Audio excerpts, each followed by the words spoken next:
사실 미국에서도 원자력은 거의 뭐 사양 산업 취급을 받아왔습니다. 근데 이게 새로운 부흥기를 맞을 거라고 저는 보고 있는데요. 올해 들어서 미국 쪽에서 꺼버린 원전 재가동에 대한 논의가 엄청나게 많이 나오고 있어요. 왜냐면 이게 급한 거죠.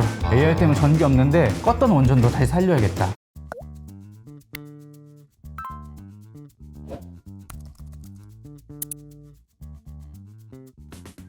그럼 이제 풍력 산업에 대해서 좀 더 말씀을 드릴 텐데요. 네. 저는 올해 풍력 산업이 좀 턴어라운드 가능성이 높다고 보고 있습니다.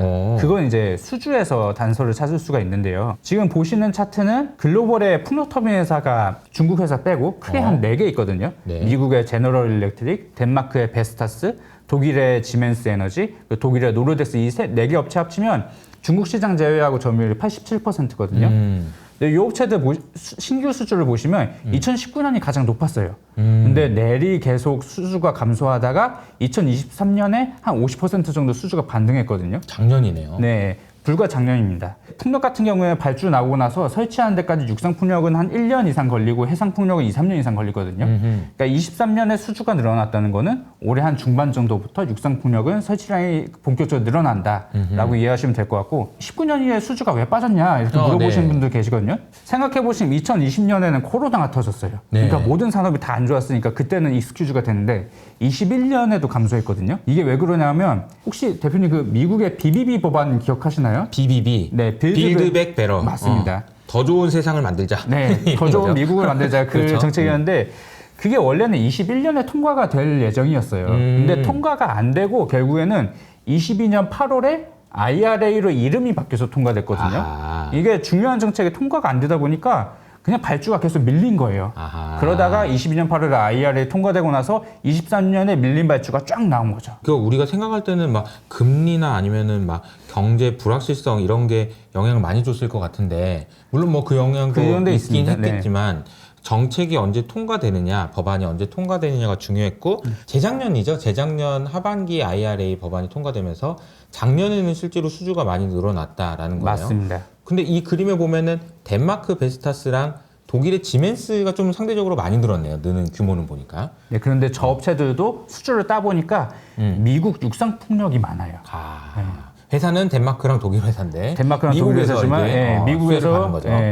쥐 너네만 해먹지 마라. 우리도 한다 하면서 미국 육상풍력 수주를 베스타스 같은 경우는 상당히 많이 받았더라고요. 그렇군요. 미국의 이제 풍력 설치량은 어떻게 될 것이냐 한번 말씀을 드려야 될 것 같은데 여기 23년이 최근 몇 년 사이 가장 저점이었습니다. 근데 수주가 23년에 늘어났기 때문에 24, 25, 26 계속 이제 우상향하는 그림으로 갈 거고요. 여기서 여담이지만 트럼프 때 보시면 트럼프 때가 17년에서 20년까지잖아요. 네. 이때 보시면 트럼프 1년 차에 7기가와트였거든요. 미국 풍력이.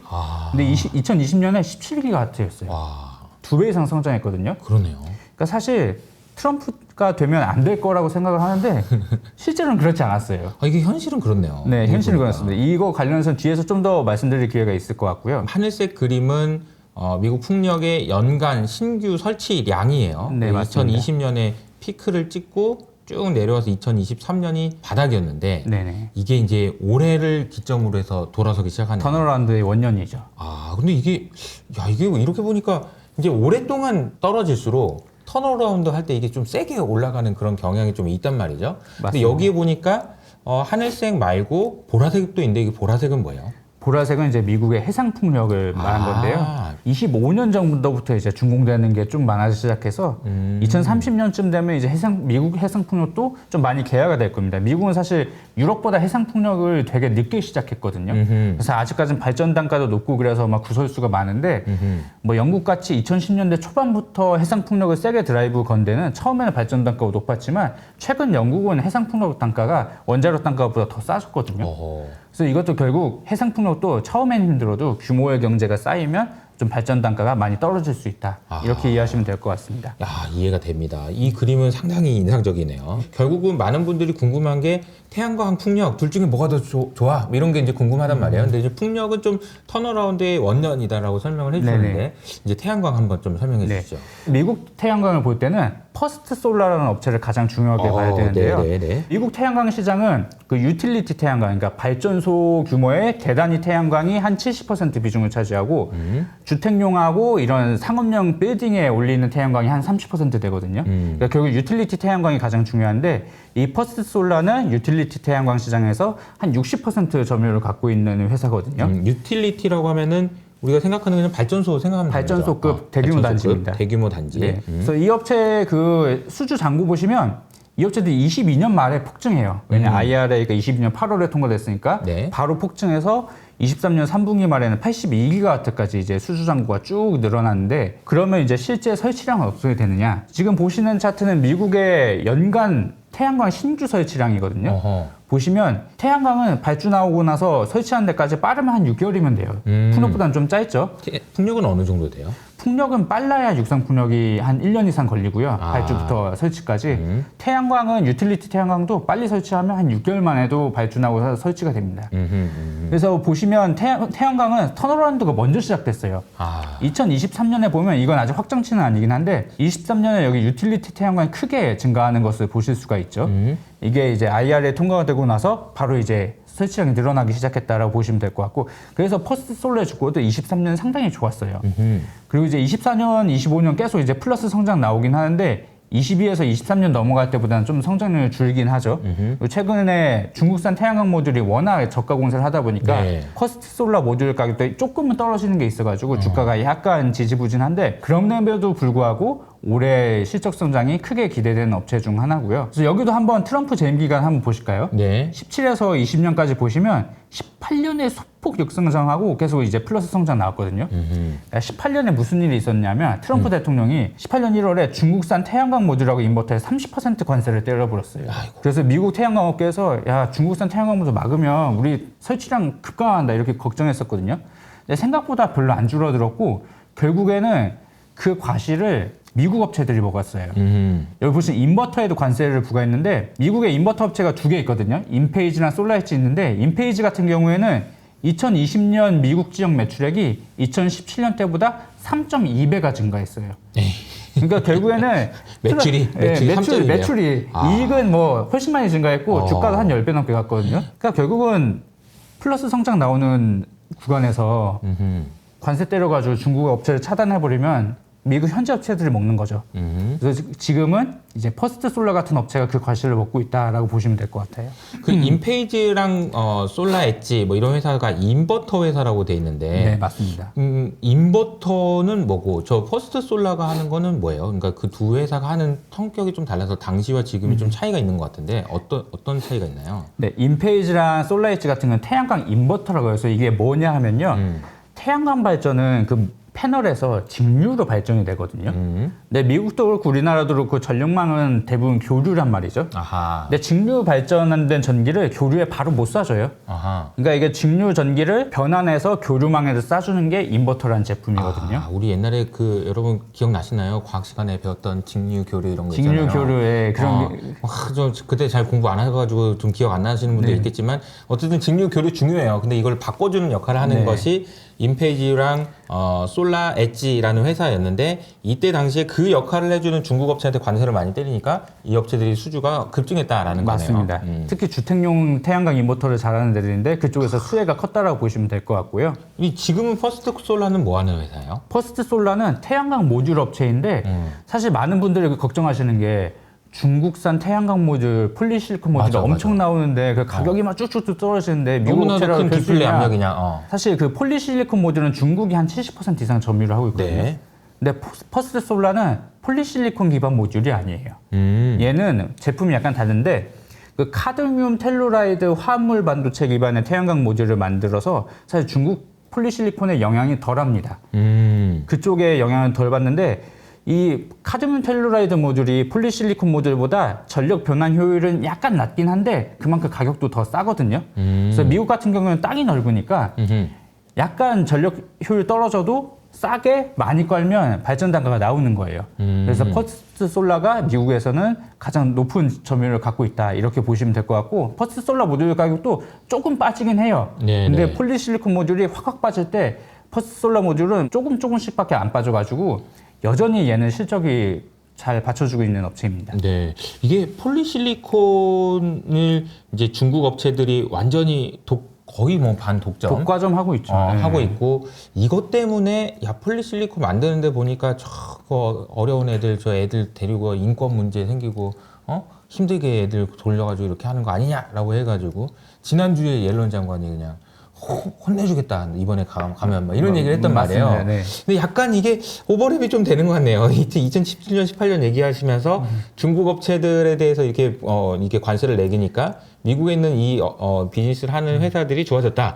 이번에도 또 그럴 수도 있겠다는 생각이 좀 얼핏 듭니다. 네, 그래서 IRA 발표 이후에 뭐 퍼스트 솔라나 하나솔루션 같은 비중국계 태양광 업체들의 증설을 열심히 하고 있기 때문에 그 증설 물량이 올해부터 좀 많이 들어오기 시작하거든요. 아하. 그럼 사실 중국산 모듈을 막 엄청 의지해야 될 필요가 적어지는 거예요, 점차. 올해 6월에 예상되는 게 중국 업체들이 동남아에 공장을 지어서 동남아에서 생산해서 우회 수출 들어오는 것들이 있거든요. 왜냐하면 중국에서 미국 바로 나가는 건 아직도 관세가 매겨져 있다 보니까 동남아에서 생산해서 미국으로 보내는 것들은 지금 관세를 안 매기고 있는데 올해 6월부터는 다시 매길 예정이고요. 아. 그럼 이제 이런 퍼스트 솔라 같은 비중국계 업체들의 점유율이 좀 더 높아질 수 있는 부분이라 보고 있습니다. 중국 업체가 바로 가려니까 또 혼나니까 동남아 뒤에 숨어서 살짝 가려고 했는데 그것도 이제 막힌다는 거네요. 근데 이제 비중국계 업체들 캐파가 많이 올라오기 시작하니까 그것조차 이제 좀 필요 없어지는 구간에 들어선 거죠. 아, 그러면은 태양광, 풍력 둘 중에 어떤 게?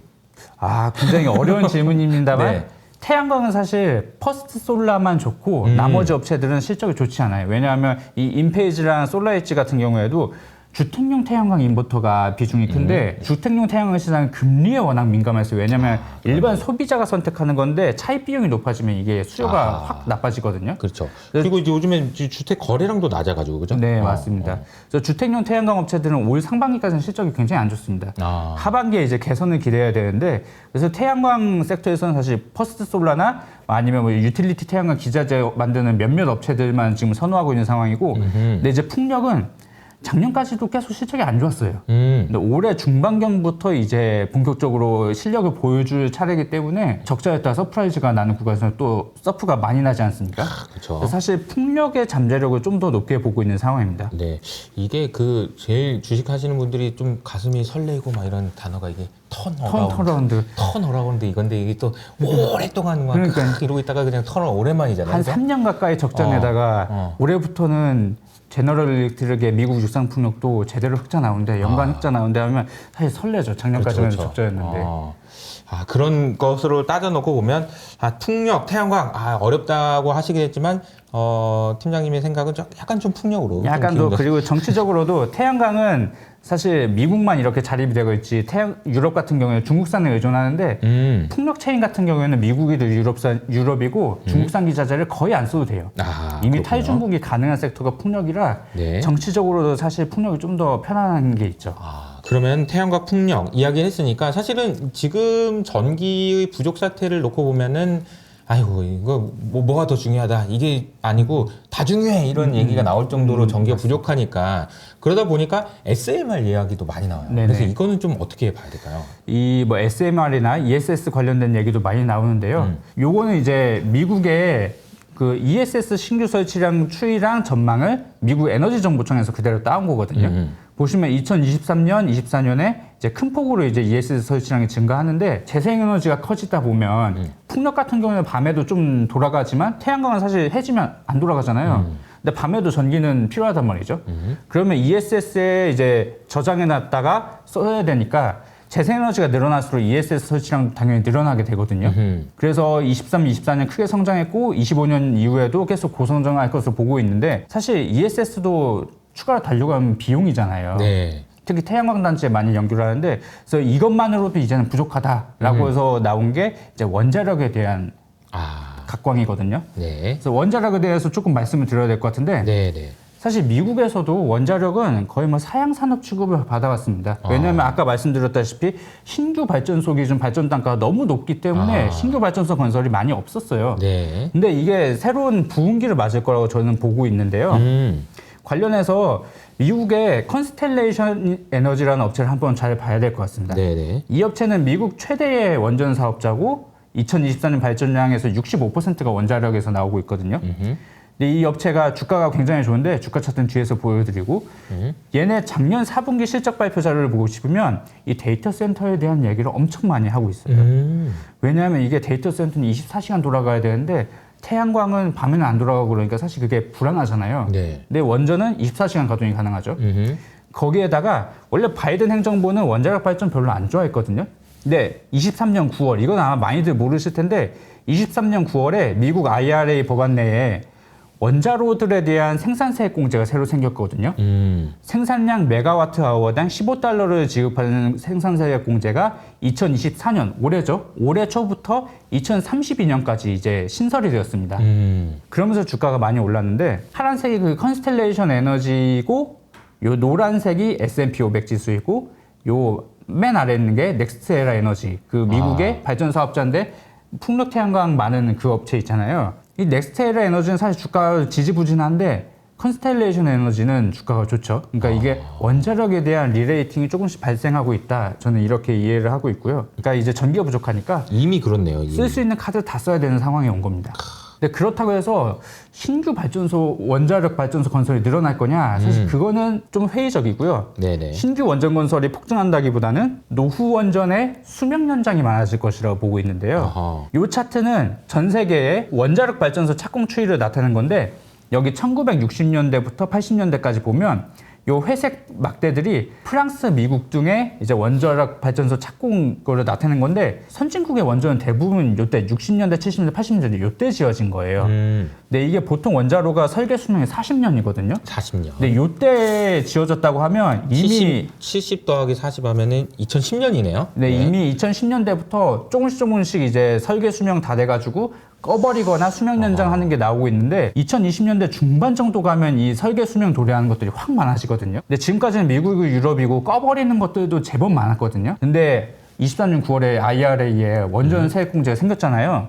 그러면 어떻게 될 것이냐? 올해 들어서 미국 쪽에서 꺼버리는 원전 재가동에 대한 논의가 엄청나게 많이 나오고 있어요. 왜냐면 이게 급한 거죠. AI 때문에 전기 없는데 껐던 원전도 다시 살려야겠다. 야, 이거 진짜 되게 신기하네요. 미국 정부가 원전을 재가동하는데 돈을 빌려주겠다는 거네요. 돈을 빌려주고 이미 세액 공제까지 만들어줬는데 돈도 빌려주겠다. 그러니까 지금 야 원전 끄려고 그러니까 끄지 마라 끄지 마. 나 지금 전기 없다 이런 거네요. 끄면 큰일 나. 너네 끄면 석탄하고 가스 더 돌려야 돼. 이런 상황인 거죠. 네. 근데 이게 신규 원전은 발전 단가가 높지만 수명 연장 같은 경우에는 고장난 부품 몇 개만 바꾸어서 가동하면 되잖아요. 그러면 부품 교체하면 20년에서 40년 정도를 더 돌릴 수 있거든요. 그래서 미국 같은 데서 신규 원전 발전 단가가 뭐 예컨대 100이라고 하면 노후 원전을 수명 연장한 거는 50 정도예요. 그러니까 신규 원전보다 노후 원전 수명 연장의 발전 단가가 절반 수준인 거죠. 부품 조금 교체한 걸로는 감가상각비가 크게 늘어나지 않잖아요. 그러니까 뭐 재생에너지나 가스만큼이나 저렴하게 계속 생산이 가능한 거죠. 무슨 말인지 이해됐어요. 그러니까 새로 만드는 이제 새로운 그 발전소 원전으로 하면은 새 거니까 아무래도 비용이 많이 들지만 원래 살던 집을 리모델링해서 살면 드는 비용 이렇게 가성비가 최고라는 거죠. 그게. 아니 근데 이거는 그냥 좀 여담이지만 근데 그래도 되나요? 그러니까 왜냐하면은 한 40년, 50년 되면 원전을 끌려고 했었던 이유나 꺼야 된다는 얘기가 나왔던 이유가 있을 텐데 그걸 안 끄고 써도 되냐? 이건 마치 이제 집이야 뭐 한 40년 된 집도 살다 보면 뭐 아니 무너지지만 않으면 뭐 또 이렇게 어때 이런 생각할 수 있지만 이거는 큰 문제는 없나요? 사실 뭐 노후 원전 중에 뭐 부품에 큰 하자가 발생하지 않는 이상 몇몇 부품들만 교체하면 사실 20-30년 더 돌리는 건 문제가 안 되거든요. 근데 가장 큰 문제가 되는 거는 그 방사물 폐기물 처리장, 그렇죠. 방폐장입니다. 왜냐하면 원자력 발전소는 처음에 지을 때 원자력 발전소 내에 그 핵폐기물 저장소가 있어요. 근데 그게 용량이 처음부터 40년간 하겠어라고 정해놨을 거 아니에요. 근데 이거를 40년 지나서 40년 더 돌릴게 하면 거의 꽉 차 있으니까 더 이상 원자력 폐기물을 저장할 데가 없잖아요. 그럼 별도의 방폐장을 어딘가에 새로 지어야 돼요. 쓰레기통이 다 꽉 찬 거죠. 쓰레기통이 꽉 찼으니까 별도 쓰레기통을 어딘가에 새로 지어야 되는데 이 방폐장 건설이 문제가 됩니다. 근데 좀 약간 사회적인 문제도 되고 그렇게 비용적인 문제도 되고요. 그래서 미국 같은 경우에는 제곱킬로미터당 인구 밀도가 50명이 안 돼요. UN 데이터 기준으로 보면 50명이 안 되는데 우리나라는 제곱킬로미터당 인구 밀도가 몇 명 되는지 아시나요? 모르겠어요. 530명인가 그렇습니다. 10배네요. 10배가 넘죠. 그 말은 이게 정치적으로도 문제가 될 뿐만 아니라 아하. 방패장 건설에도 비용이 엄청나게 든다는 거거든요. 아하. 한국, 일본, 대만처럼 인구 밀도가 높은 나라들은 방패장 건설하기가 빡빡해서 수명 연장하기가 힘들지만 미국, 뭐 우크라이나, 프랑스 이런 데는 사실 인구 밀도가 굉장히 넓고 국토가 넓잖아요. 그래서 방패장 어딘가에 그 정부 땅에다 짓는 게 그렇게 큰 문제가 아니에요. 아하. 그래서 땅이 넓은 나라들에서는 방패장 건설을 쉽기 때문에 원전 수명 연장이 굉장히 쉽습니다. 상대적으로 쉽죠. 근데 우리나라는 솔직히 쉽진 않죠. 아하. 그렇다고 뭐 바다에다 넣을 수는 없고요. 네. 그런 문제가 있군요. 네. 알겠습니다.